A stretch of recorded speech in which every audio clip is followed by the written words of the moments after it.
A South African appeals court changes Oscar Pistorius' verdict to murder.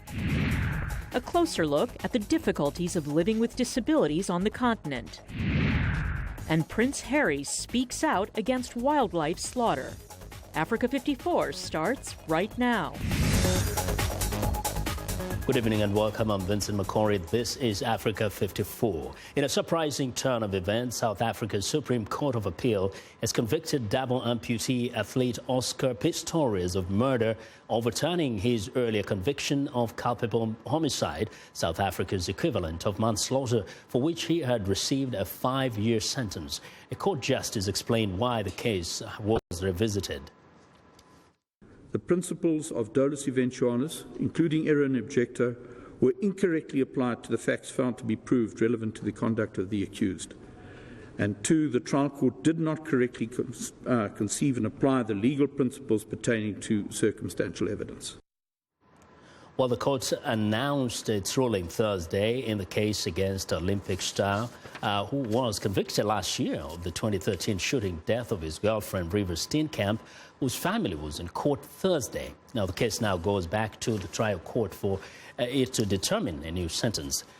Well, Pistorius was to serve the rest of his culpable homicide sentence and a house arrest. For more on the Oscar Pistorius case, Anita Powell, South Africa, VOA South Africa correspondent, joins me live via phone from Johannesburg. Anita, welcome to Africa 54. Thanks, Vincent. Now, first, tell us a little more about this ruling today and what really it means for those who may not understand how a ruling like that can be made. Right. So this ruling was based on an argument from the prosecution that the original judge, Thokozile Masipa, made a legal error in issuing a culpable homicide verdict. So what happened today was a panel of 5 appeals court judges agreed with the prosecution that Oscar Pistorius meant to kill whoever was behind that bathroom door on that terrible night. And that's what led to the murder conviction. Okay, now what next for this particular ruling, and having especially served some time, how many more years could Pistorius practically serve? So right now he's still under house arrest at his uncle's home in Pretoria.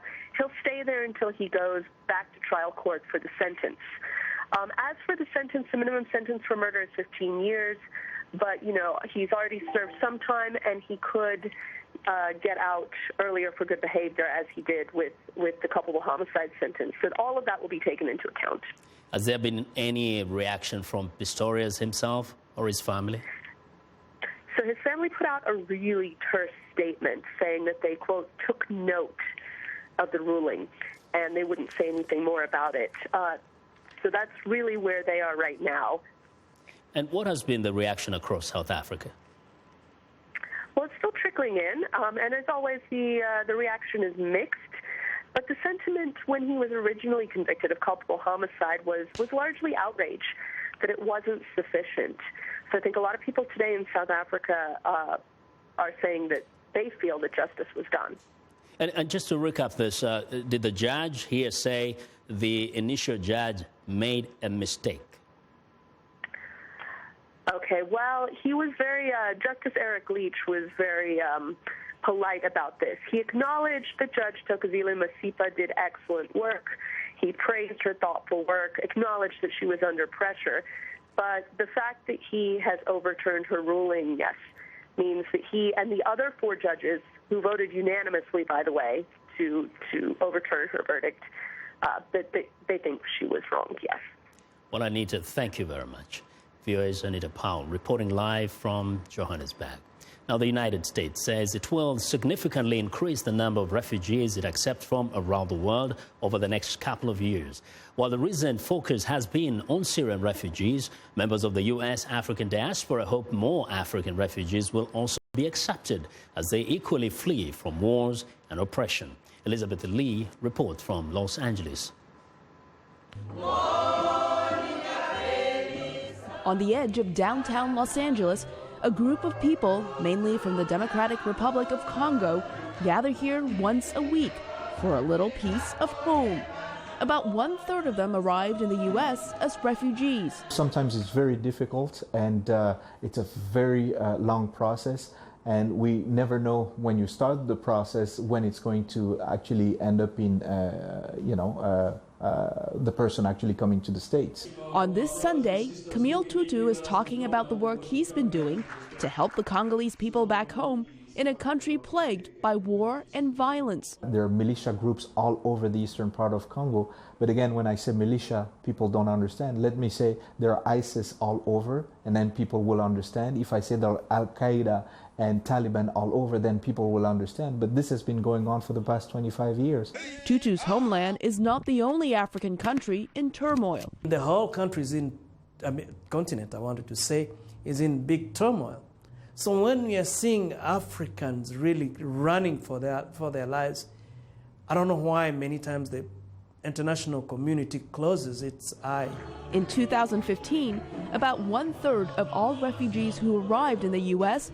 came from Africa. We don't have systems in place, and that's where my question... Talk show host and magazine editor Pamela Anchang from Cameroon hopes more Africans will be able to come as the U.S. increases the numbers of refugees it takes in over the next few years. People are getting killed, getting slaughtered. Even in my own country, in the north, Boko Haram has infiltrated and has caused a lot of havoc. But it just seems to be that the emphasis is more on the European crisis, and the Africans are feeling neglected. So I think we as Africans ought to speak up. But she says it is not easy for the African diaspora to speak as one voice. Africans are very tribal in their thinking. We're very regional in our thinking. And so, we've been so divided and conquered back home. So Africans typically don't see themselves in a homogeneous way. Anchang says in the U.S., it is best to work with one voice, the voice of an African. Elizabeth Lee for VOA News, Los Angeles. Well, now some crucial details are still being worked out as the U.S. prepares to send a new force of special operators to Iraq. A day after U.S. Defense Secretary Ash Carter announced the creation of the Specialized Expeditionary Targeting Force, military officials said that despite earlier larger estimates, the force would consist of about 100 people with fewer trigger pullers based on the ground in Iraq. Their primary mission will be to find and capture key Islamic State militants to try and get useful information that could lead to additional operations.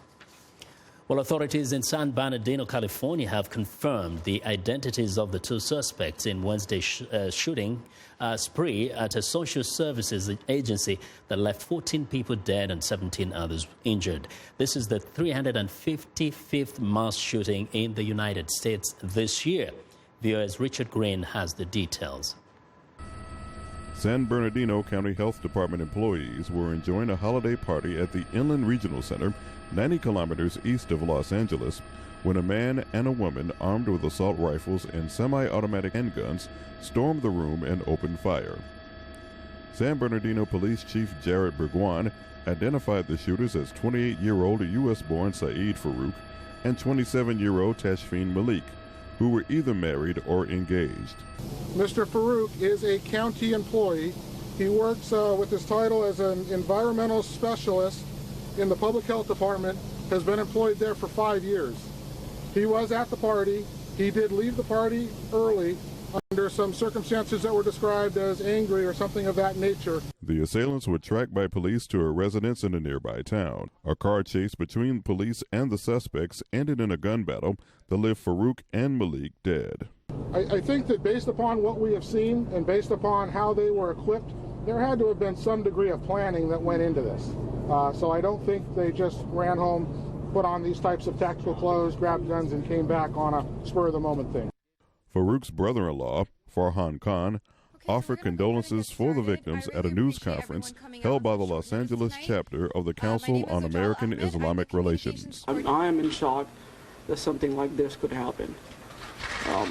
That's all I have. I hope everybody understand and everybody get recovered much faster, whatever the victims are there. President Barack Obama was being interviewed by CBS television when news of the incident broke and again expressed his frustration over another deadly mass shooting. My hope is that we're able to contain this particular shooting, and we don't yet know what the motives of the shooters are. But what we do know is that there are steps we can take to make Americans safer, and that we should come together in a bipartisan basis at every level of government to make these rare as opposed to normal.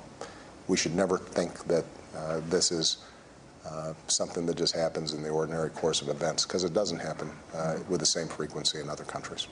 Wednesday's shooting was the worst in the U.S. since 2012, when 26 people were killed at Sandy Hook Elementary School in Connecticut. Richard Green for VOA News, Washington. Now, for more on the situation, Michelle Ondieke, author and businessman, joins me live via phone from San Bernardino. Michelle, welcome to Africa 54. Thank you for having me, Vincent. First, just give us a sense of the mood in San Bernardino today. Generally, people in San Bernardino are in shock because as much as the county has gone through a lot of hardships following the economic downturn a few years ago, there isn't nothing of this magnitude has happened in terms of violence. So people are really still in shock, and people, some roads are still closed, and in and around the two cities, San Bernardino City and Redland City. But again, people here are resilient, and they are going on with their lives. Now, this happened pretty close to where you are, where you live. What was your immediate reaction when you heard about it? As a matter of fact, when it happened, I was about 3-4 miles away. I was driving to Los Angeles to meet with, to go to the Chamber of Commerce in Los Angeles. And a friend of mine whom I was driving down with, his wife was at the Arrowhead Medical Clinic where the victims were being flown in. So the Arrowhead Clinic was put on lockdown. So she called us right away and said, there's something going on here. At the same time as we were going, a lot of police vehicles and emergency vehicles were zooming, past us, and we knew something was going on. When we turned on to radio, then we realized that, that's when we started hearing the information. And then, we started contacting friends and relatives around the area, and most of, all the people we knew were safe, and we also started receiving phone calls. In fact, I received a phone call from Nairobi, actually from Mombasa, within about 20-30 minutes of the incident. So that's how fast the information travels these days. In terms of, the relationships there, are there talks about how this might impact, for example, how people relate to people of the Muslim faith or people from the background where the shooters came from? And now, Southern California and San Bernardino in particular are very, very multicultural areas. So there are people from all over the world. For instance, the gentleman who was involved in this, Saeed Farouk, has his origins in Pakistan. His wife has her origins in Saudi Arabia. Yet there are people in that small neighborhood, a lot of people are from Romania originally, and then there are many other people around that small region from Philippines and from Africa. So it's a really multicultural and multi-religious, so to speak, area. And people have been extremely tolerant over the years, and I believe that is going to continue until they determine what exactly happened here. Well, Michelle, thank you very much for your insights. Michelle Ondieke is a San Bernardino, California-based author and businessman. We want to know what you think about Africa 54 and the issues that touch your everyday life. The historic visit of Pope Francis to Africa is still a topic of conversation in our social media channels. So this week we asked our Facebook followers, what do you think will be the lasting value of the Pope's visit to Africa? Florence Renzo from Uganda wrote, people ought to respect and follow what the Pope asked them to do since they invited him to resolve their problems. Well, we want to thank you very much for your responses and keep them coming. Our next question will be about climate change. Go to Facebook. The address is Africa54 and tell me how changes in climate affect your community. Or send me a tweet at VOA Vince Makori. Also, don't forget to check out our headlines and latest developments 24/7 on voaafrica.com. Coming up, the challenges that people with disabilities face in sub-Saharan Africa. Stay with us.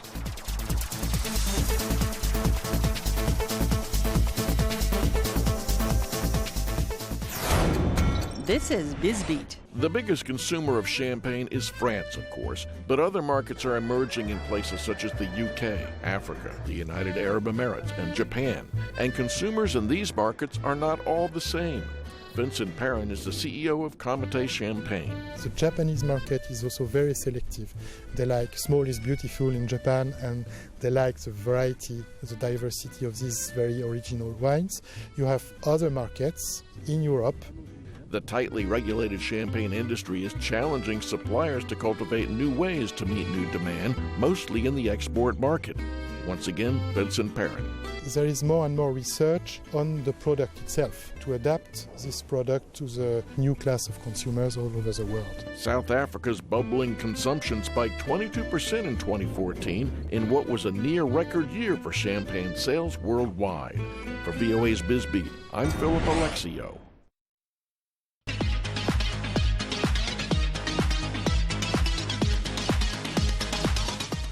Well, joining us now is Africa 54 health correspondent Linord Moudou. What do you have for us today, Linord? The World Health Organization just released a first ever global estimates of foodborne diseases.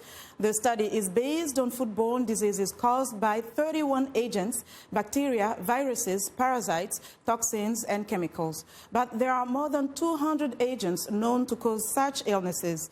Despite years of research, experts say accurate information is still lacking on most of them. While the burden of foodborne diseases is a public health concern globally, the WHO African and Southeast Asia regions have the highest incidence and highest death rates. The report estimates that each year as many as 600 million people fall ill after consuming contaminated food.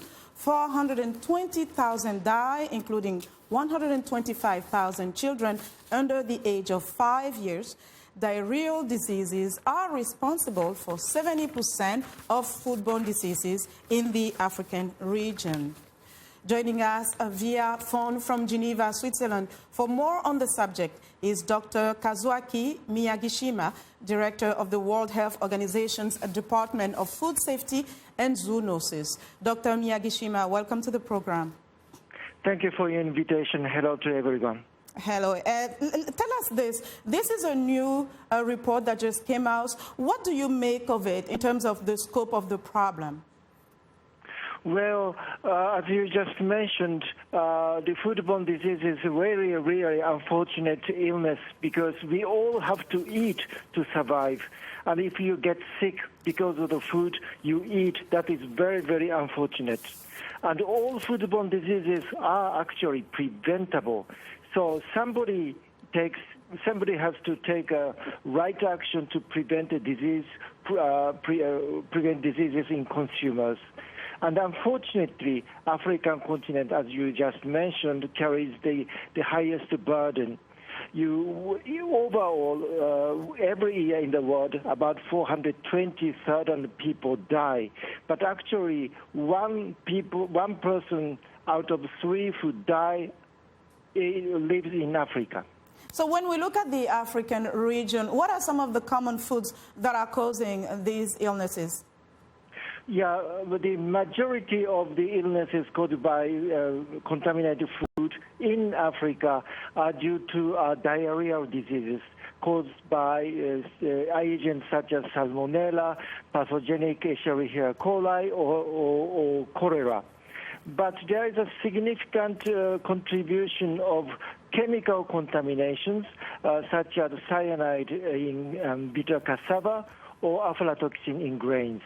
So then how do we address this issue, especially given that it pertains to people's diet? Well, for the bacterial or parasite hazards, there are many things which consumers can do and protect themselves. WHO promotes what we call 5 keys to safer food.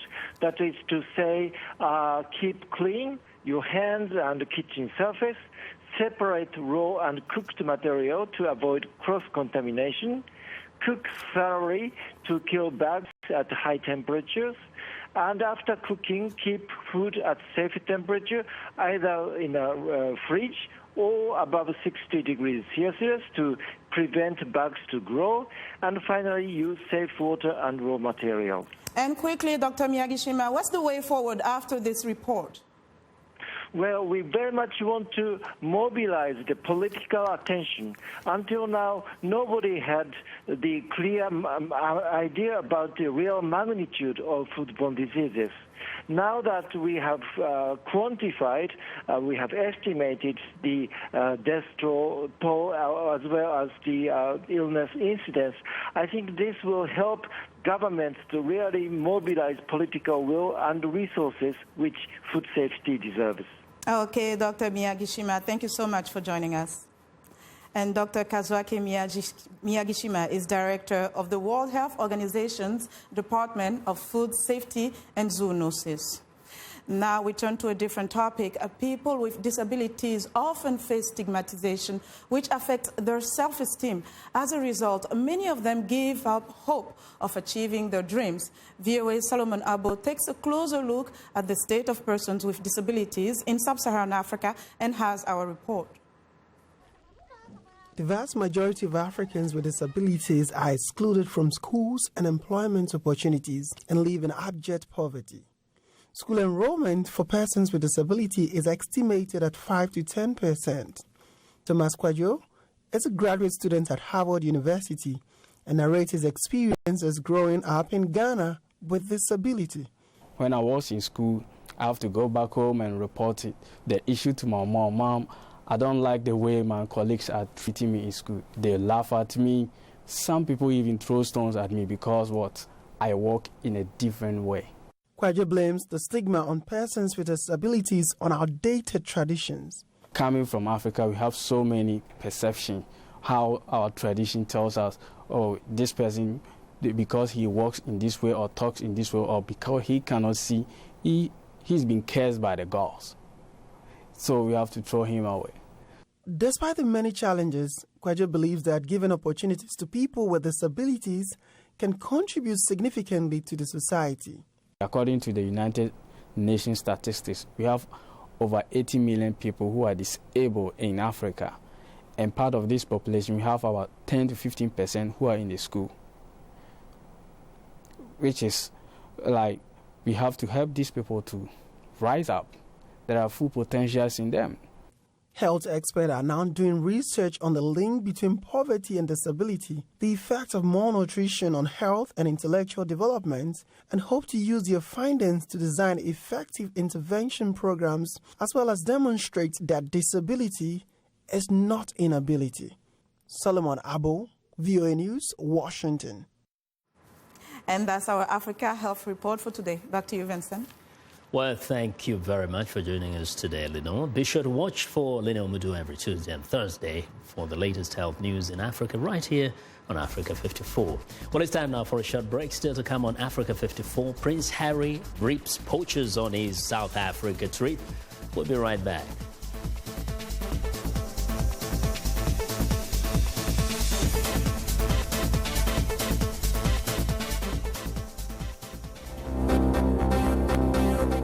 If you've just joined us, I'm Mariama Diallo, and here is a quick recap of today's headlines.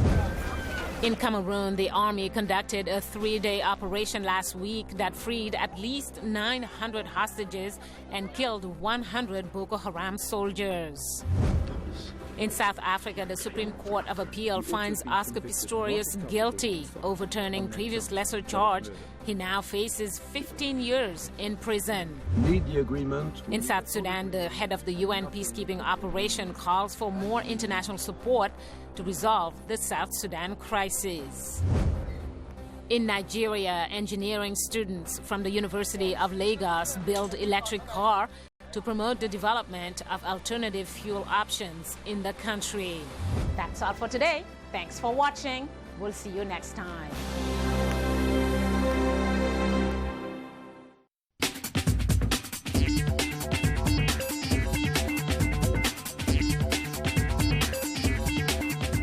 Welcome back to Africa 54. Here's what's trending. Prince Harry visited Kruger National Park earlier this week to draw attention to the anti-poaching efforts to protect South Africa's most endangered animals. Harry made a personal plea for poachers to stop brutally attacking South African animals. The Kruger National Park in Mpumalanga is one of the largest tourist attractions within South Africa. It is also the park where the most poaching of rhino takes place. The number of incidents of rhino poaching within South Africa has dramatically increased in the past 5 years. In 2010, 333 rhinos were poached across the country. This year, over 1,500 have been poached so far.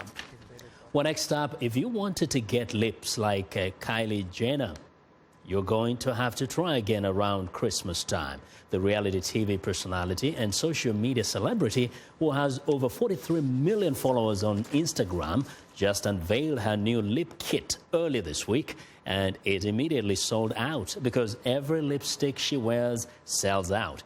In case you're interested, well, the kit consists of a lip pencil and liquid lipstick in a very on-trend shape of 1990s dark brown.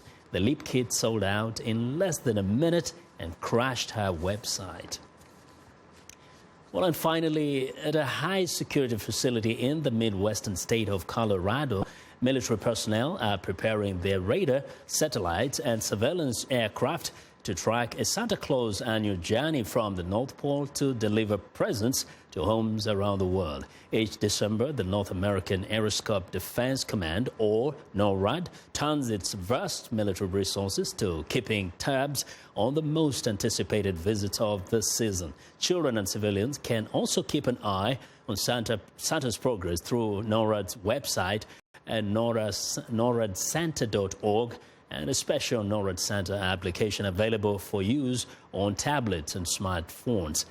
And that is what is trending today. Well, and that's our show for today. Be sure to watch Africa 54 on our website at voaafrica.com. For more news, tune in to VOA's evening radio show, Africa News Tonight, at 1800 UTC, and in the mornings to Daybreak Africa between 0300 and 0600 UTC, Monday through Friday. Thanks a lot for watching. From all of us in Washington, have a good night.